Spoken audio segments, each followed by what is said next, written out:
Hi there and welcome back to another Kerbal Space Program video.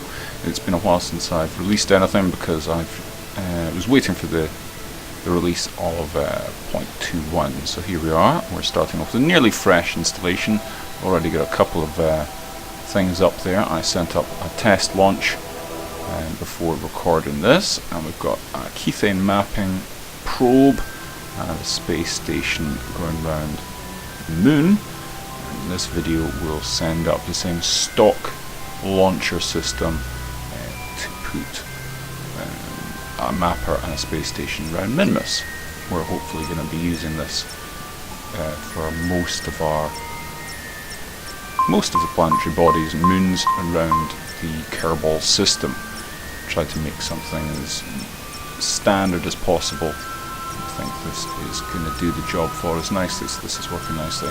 For anybody that's having problems with the Kethane pack, so it appears when you first load up your save game, or you first start a save game, the Kethane mapping thing doesn't display properly. If you just quit out to the main menu, you don't even need to restart the game, just quit out to the main menu and then back in, and then everything should show up properly. So this is our space station. We've got a pusher unit or a tug on the front. It's balanced reasonably well on RCS side of things, so that's for shifting around payloads. Then we've got our what's going to be sort of a fuel dump in orbit. So we'll pop up this. I've changed the design very slightly since I put that up. I've taken some of the solar panels off the Kethane mapping probe. There's far too many on there. I popped on a mech jab, just to help with the inclination changes for getting the orbit right for mapping, and I will put on some strengthening on the bottom of our detachable drive unit, which I'll show you in just a second. So here we go, there's the mapping probe on the top, there's our tug attached to the front, and then the core here will end up being our space station.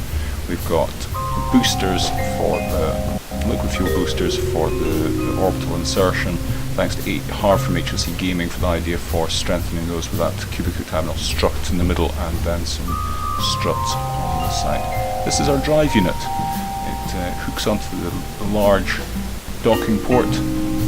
It's got some solid rockets there, separatrons for deorbiting the unit, and a little bit of fuel here, as well as an SES unit, a robot probe body,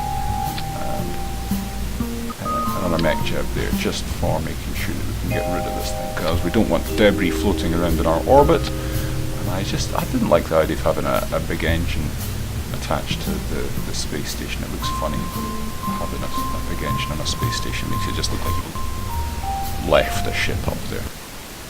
So here we go, not pictured, me having to go back in and free up one of the seats, and we got in our rookie recruit. So we've got our old hand there, Bill. He's going to be our commander, and then we've got our mission specialist along for the ride. We're keeping one of the seats free, just in case we need to jockey people around from shuttles and other things we're sticking up there. No point in having it jam-packed full. So we're setting up for a standard launch to an equatorial orbit at 100 kilometers. Then we will jockey around to get into the proper inclination.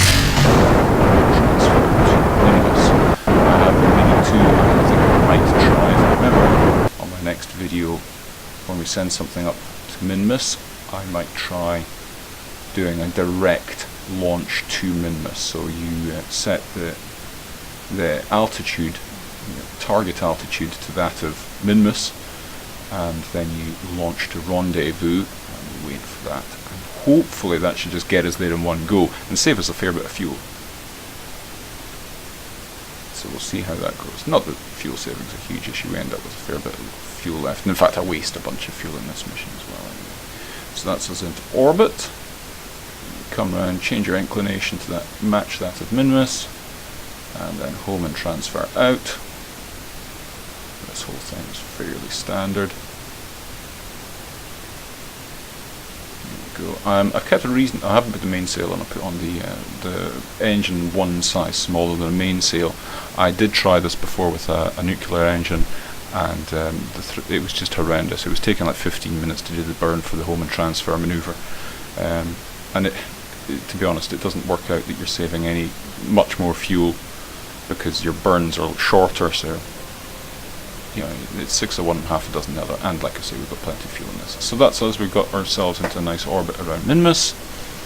Pretty easy to do. I remember to change my inclination this time, so we don't end up going the wrong way round. It's one of my favoured moves, forgetting and ending up going into a clockwise orbit rather than an anti-clockwise orbit. So now we're in. We will put ourselves into a prograde position. We can detach the drive unit, deorbit that, and then set ourselves up properly. Because I've got the drive unit, the main space station body, the pusher unit, and the map and probe on here, all of them have got torsion wheels, or what used to be SAS units.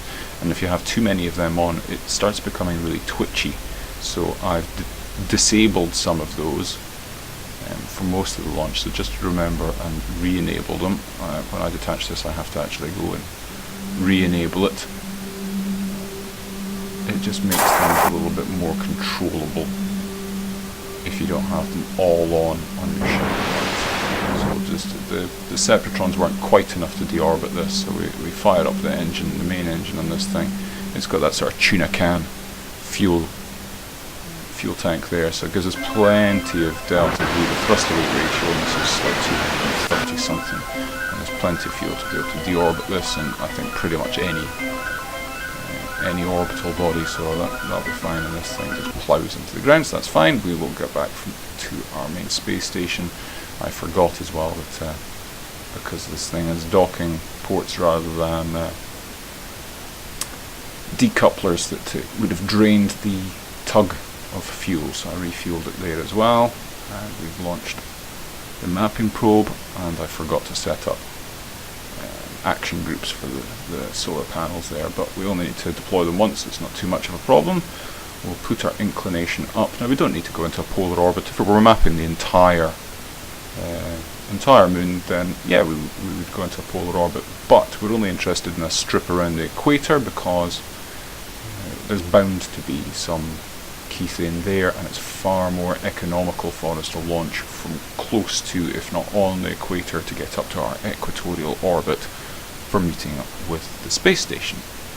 So it's quicker and easier if we just set up an inclined orbit around about 20 degrees. I think the one around the moon is 30 degrees, which is far too much. And here we are, we're back at the space station, and we're ready to put up our next project. Probably a Kethane rig. So we'll see you the next time on Kerbal Space Program. Thanks for watching.